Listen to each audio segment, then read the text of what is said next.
They thought it would be another smooth midday chat, a prince talking charity, a panel of seasoned hosts nodding along. But the moment Prince Harry walked onto the view set, the air shifted. He wasn't here to charm.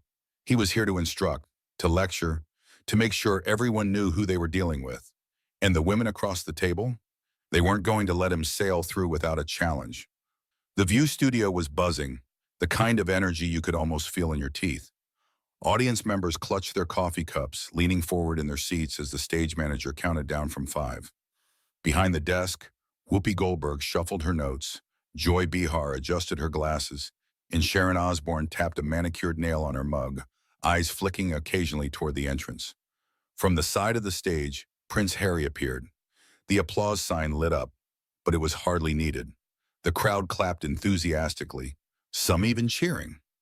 Harry, in a perfectly cut navy suit, moved with a deliberate slowness, a faint smile playing at his lips as though he were surveying his subjects rather than greeting fellow guests. "Harry, welcome to the View," Whoopi began warmly, extending her hand. "Thank you," he said, his voice smooth but with a clipped precision that hinted at impatience. "It's good to be here speaking with people who care about the world beyond their own bubble." It was meant as a compliment. It landed like a dart. Sharon's head tilted ever so slightly. Joy glanced at Whoopi, who gave the smallest shrug. The cameras caught everything. The opening questions were softballs, the kind every publicist loves. Harry spoke about his foundation's latest project for wounded veterans, listing figures, telling moving anecdotes. But even in these stories, there was a note of superiority. Each answer was a miniature lecture, framed as if he were the only person in the room capable of understanding sacrifice. Joy leaned forward. "How do you balance this work with family life? I imagine you've got a lot pulling you in different directions." Harry smiled, the kind that came with a subtext. "It's all about discipline. You either manage it well or you don't. I suppose I'm used to pressure." Joy's eyebrow lifted. "And you don't think we know anything about pressure?" she teased lightly. Harry's reply was instant. "Not on the scale I'm talking about." The audience reacted with a small ripple of laughter mixed with a few murmurs. Sharon's eyes narrowed, her nails tapping faster against her mug. Whoopi tried to smooth it over. "Different kinds of pressure, I guess." "Perhaps," Harry said, leaning back. "But let's not pretend they're equal to." It was the first real crack in the glass. Sharon finally spoke. "Sounds like you've had a tough time of it then. Life in the palace must have been dreadful." Her tone was light, but the steel underneath was obvious. Harry turned his head toward her. "It's not about the palace, Sharon. It's about duty, something I don't expect everyone here to understand." The audience gave a collective, "Ooh." Whoopi sat back, eyes widening just a fraction. "Is that right?" Sharon said, leaning forward now, elbows on the desk. "Because I understand duty very well. I also understand that in America, we don't curtsy to anyone at the table." Harry's smile was small, almost amused. "Yes, the famous American frankness. Though I've noticed it often comes wrapped in ego." "Better than wrapped in entitlement," Sharon shot back. The tension thickened. Joy glanced between them, weighing whether to step in. "Let's get back to the Veterans Gala." "We will," Harry said smoothly. "But perhaps we should clear the air. I'm picking up on a certain hostility." Sharon laughed once, short and sharp. "No hostility, Harry, just an observation. You've been here 10 minutes and you've managed to sound like the only adult in the room. And I'm starting to wonder if you believe that." Harry's expression didn't change. "I don't believe it. I know it." The audience reacted again. Louder this time. Whoopi lifted her hand. "Okay, let's not make this." Harry cut her off, his tone still calm but clipped. "If we're going to have an honest discussion, let's not dress barbed questions up as innocent ones." Sharon's gaze didn't waver. "And if we're going to have a guest on this show, let's make sure he understands this isn't Buckingham Palace. You're not owed deference here." "Deference? Sheen," Harry repeated with a faint chuckle. "I wouldn't expect it. Respect would be nice, though." "And that works both ways," Sharon said. For a moment, neither looked away. The room seemed to tilt toward them, as if everyone was leaning in for what came next. Whoopi jumped in, voice light but firm. "Let's take a breath. Harry, The gala? Harry turned his eyes to her, and the smile returned. Raised more than we expected, despite the moist that so often surrounds these things. He didn't look at Sharon when he said it, but everyone knew it was meant for her. Sharon took a slow sip from her mug, her eyes never leaving his face. The camera operator, sensing the moment, framed them both in a tight shot. Neither blinked. Neither broke. It was supposed to be a warm start. It was already a Cold War. The stage manager's fingers scissored. 2 minutes till break. Whoopi caught the signal and smiled at the wrong camera, then found the right one, the seasoned pro in her snapping the show back into frame. We're back with Prince Harry, she said evenly, talking service, family, and what it takes to build something that lasts. Which I would love to do, Harry replied, smooth as lacquer, if we can keep the noise to a minimum. He didn't look at Sharon when he said it. He didn't have to. Joy forced a laugh that bruised on the way out. All right, let's keep it constructive. Harry, about the gala. Constructive, Harry echoed, turning to her with a winter-clear gaze. Yes, that would be new. Joy blinked. New? New for this table. He let the words sit. Look, I respect the platform, but let's not pretend I'm here to be cross-examined by people who skimmed the briefing on the way to makeup. A scattering of boos surfaced. Others shushed them. Joy's jaw worked, then set. I read your whole brief and your book 2 times. Then you know I'm allergic to loaded questions. Harry smiled like glass. Ask what you actually mean. The audience murmured, a sea turning. Whoopi stepped in, voice gentle but edged. Okay, so I'll ask it plain. When people hear you speak about breaking cycles, they also see the deals, the cameras, the constant storytelling. Some hear healing, others hear monetizing. What do you call it? Necessary, Harry said without pause. When an institution ignores pain, you put it on the record yourself. Sharon tipped her mug toward him. And when the record becomes the brand? Harry finally met her eyes. And when the brand becomes a cudgel? When critics pretend their curiosity is civic duty? He folded his hands. Honesty isn't a cudgel, it's a compass. Sharon's smile was polite. The words were not. Your compass seems to point wherever the check's clear. Ah, Harry breathed, amused. There it is, the old chorus. Shut up and be grateful. Sorry, I didn't fly across an ocean to curtsy to that. Good, Sharon shot back. Because this is America. We don't curtsy, we clap back. And right now, I'm clapping back at the tone. You've called Whoopi's questions noise. You told Joy she skims. That's not honesty, that's hauteur. Harry pivoted to camera, all charm. If I've been brusque, it's because I've lived the consequences of soft-pedaled truth. It kills slowly. Whoopi tried to steer again. Let's anchor in outcomes. You've raised real money. You've opened doors for veterans. Talk to me about tangible next steps. Jobs, counseling, pilot sites. San Diego expands next quarter, Harry said. Norfolk is green lit. We're building family support that actually works, not just hashtags and handshakes.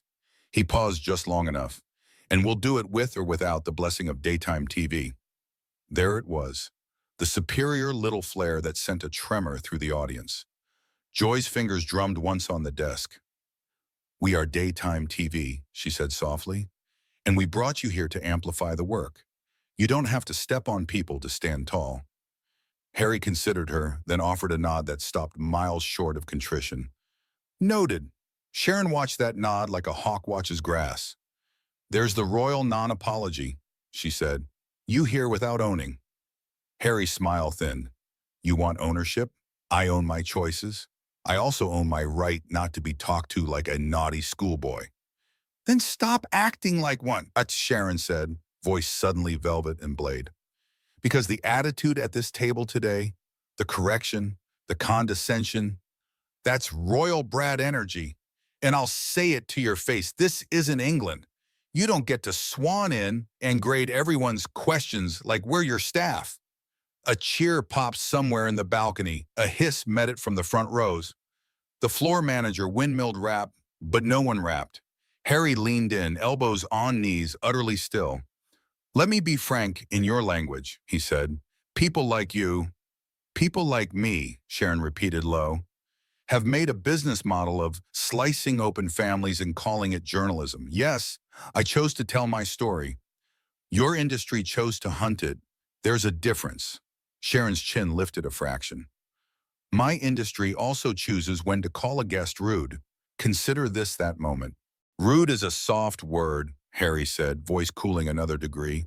What I've weathered is cruelty, and I'm watching its training wheel wobble on this table. Whoopi cut across, firm. We aren't doing cruelty, we're doing accountability. So here's mine. Tone down the sneer. We can hold your story and still ask hard questions.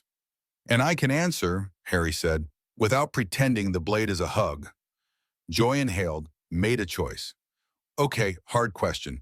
If you say you're breaking cycles, why do so many people feel like you're repeating one? Public pain for public payoff. Harry's eyes slid to her, not angry, just tired of disguising it. Because they don't understand the want or they don't want to. He held a beat. Some people here included. Joy flinched barely. That's unfair. So is most of my life, he said, and the chill of the line gave the audience gooseflesh. Sharon set her mug down like a gavel. You know what else is unfair? Taking potshots at people's families when you lose your footing. Harry didn't blink. Is that your preamble to talking about mine again? It's my warning, Sharon said even. Keep my family out of your mouth. I have taken my lumps on air for decades. I've owned my mess. But you won't use it as a trampoline. Harry tilted his head. You've certainly jumped on mine. Sharon's voice stayed low. You put yours on a stage and sold tickets. The audience vibrated, a hive deciding whether to swarm. Harry's silence stretched until it snapped. Fine, he said, each syllable polished. You want the unvarnished version? You call me entitled and arrogant because I won't play nice with a table that confuses kindness for weakness. You sneer at my protection of my family while you've built segments out of yours. Sharon's eyes flashed. You don't get to weaponize my life to excuse your manners. I'm not weaponizing, Harry said. I'm pointing out the hypocrisy. You've spoken for years about your husband's addiction struggles. Bravely, publicly. You understand pain in public. So spare me the performance of shock that I won't bow to yours. A hush dropped, heavy as lead. Sharon's fingers curled once against the rim of her mug. Don't you dare use my family as a shield for your contempt. My husband owned his demons. My children have their journeys. You don't get to smear them to win a segment. I didn't smear, Harry said. I acknowledged what you made public. To make a point you don't like. You built a brand out of endurance. So did I. The difference is I won't pretend to be grateful for the whip. Joy's voice came quick, pleading. Harry, enough. Keep it on your side of the street. He turned the smile on her again, and somehow it made everything worse. I'm perfectly on my street. Then lower your voice in our neighborhood, Sharon snapped. The steel was back. Because your royal diction wrapped around insults isn't nobility. It's just disrespect with a nice suit. Applause cracked across the room like hail. Harry waited for it to die, then spoke very softly, forcing the microphones to lean in. Disrespect, he said, is asking me to excuse the very tactics that nearly broke my family because they come with a smile and a daytime jingle. Whoopi had had enough. We are going to break. She looked at the stage manager and cut her hand in the air. Break. The red light died. The studio exhaled in 100 stuttering breaths. Handlers surged. Water bottles appeared. The band leader asked a question no one heard. Joy stared at the surface of her mug as if it were a pawn that might show her a better choice from 5 minutes ago. Sharon and Harry didn't move. Do you ever hear yourself? Sharon asked. Voice pitched low for him, not the crowd. Not the words. The way.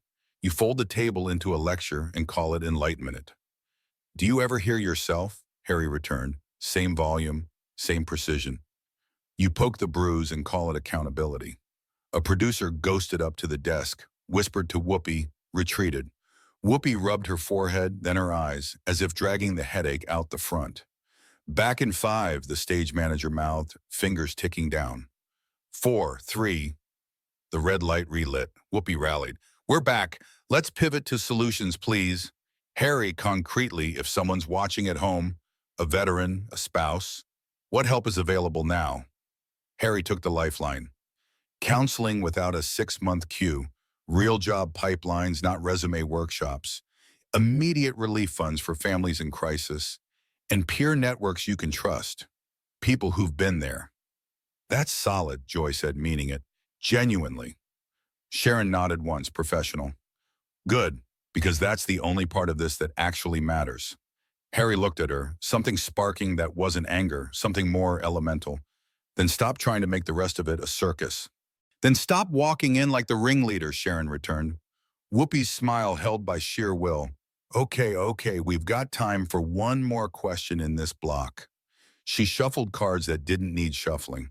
Harry, if you could say one thing to people who feel you've trashed the institution that raised you, what would it be? He didn't hesitate. You can love a house and still fix the rot. You can love a country and still refuse to be its cautionary tale. Lovely, Sharon said, and somehow made it sound like a challenge. Now try saying it without talking down to everyone who asks you how. Harry's patience gave a small, audible creak. You know the funny thing about the talking down? People only hear it that way when they're staring up from a pedestal they built for themselves. Sharon's lips parted, not in shock but in the acceptance that the only way out was through. Here's my last word this block, she said, turning to camera, then back to Harry. You've mistaken bluntness for brutality. We can tell the truth without bayonets. Start with that. The band swelled, the red light died, the applause hit on reflex. Chairs scraped, the room uncoiled by inches. A security guard took half a step closer to the wing and froze there, statue still. Joyce sank back, blew out a breath. If you're not surviving 2 more blocks of that, she whispered. Whoopi didn't answer. She was watching Harry and Sharon, still facing each other, not speaking, their silence louder than any line they'd thrown. Somewhere above the lights, heat shimmered. Somewhere behind the glass, a producer said, if it breaks, we let it. We're already in it. On the desk, a cue card trembled in the AC draft. On the carpet, a line no one had drawn was visible to everyone now. And somewhere in the space between a prince's pride and a broadcaster's backbone, something brittle and bright was waiting to snap. The red tally light blinked on. Whoopi gave the thinnest of smiles to the camera. We're back with Prince Harry, she said, and I think we've covered a lot of the ground this morning. Let's try to end on a high note. Joy nodded quickly. Yes, let's. Harry, maybe you could share a story from your work that really gives people hope. Harry leaned toward his mic, his tone smooth again, but his eyes still hard. Hope comes from truth, and sometimes that truth is uncomfortable, especially for people used to hearing only what flatters them. Sharon's nails tapped once on the desk. You mean the people who've been trying to ask you reasonable questions for the past half hour? Harry didn't flinch. I mean the people who confuse curiosity with entitlement, the ones who think they can talk over me because they don't like the answers. Sharon leaned in. No one's talking over you, Harry. In fact, we've been listening to you go on and on, all while tossing out little grenades about my colleagues, about me, about my family. Harry's mouth curled. If the grenade fits, the audience gasped, a sharp intake that seemed to suck the oxygen out of the room. Sharon set her mug down with finality. You really are proving my point. You're not here for a conversation. You're here to lecture and then get offended when someone calls you out. It's pure royal arrogance. You're not in England anymore. No one here owes you reverence. Harry's tone dropped, cold and deliberate. And you're not the queen of anything here, Sharon. Just another loud voice trading on old scandals to stay relevant. Joy winced audibly. Whoopi raised both hands. All right, let's not. Sharon cut her off, her voice gaining speed and bite. You know what you are, Harry? You're a man with no career outside your surname. You've made a mess of your family, your marriage is tabloid fodder, and you've built nothing that lasts longer than a news cycle. Without that last name, you're just another guy in a nice suit, playing at being important. The audience roared, some cheering, others booing, all on their feet. The cameras caught Harry's jaw tightening, his knuckles whitening against the desk. Whoopi leaned in, pleading, "Harry, take a second." But Harry's voice cut through, sharp as broken glass. "I don't need a second. I've had a lifetime of this. People pretending to care when they're just waiting for the soundbite. I won't give you another one." And with that, he unclipped his mic, set it down with a deliberate tap, and stood. "Harry, Joy started. "No," he said, already moving toward the wing. "I'm done. I've said what I came to say. The rest is just noise." The studio was chaos now. Security stepping forward, producers waving their arms, audience members shouting. Sharon watched him go, her expression unreadable but her chin high. As Harry reached the curtain, he turned once, just enough for the cameras to catch the final line. "You wanted honesty? There it was. Enjoy your ratings." And then he was gone. The red light blinked out. Whoopi exhaled hard, looking straight into the camera that was no longer live. "Well," she said, "that happened." The audience buzzed like a hive. Sharon sat back, folded her arms, and let the noise wash over her. She landed her blows. Harry had walked. Daytime television had its new viral moment, and neither of them would come out of it unchanged. So what do you think? In today's clash, who was in the right? Prince Harry or Sharon Osbourne? Share your thoughts in the comments below. And if you enjoyed watching this explosive exchange, don't forget to hit the like button and subscribe to our channel so you won't miss the next big showdown.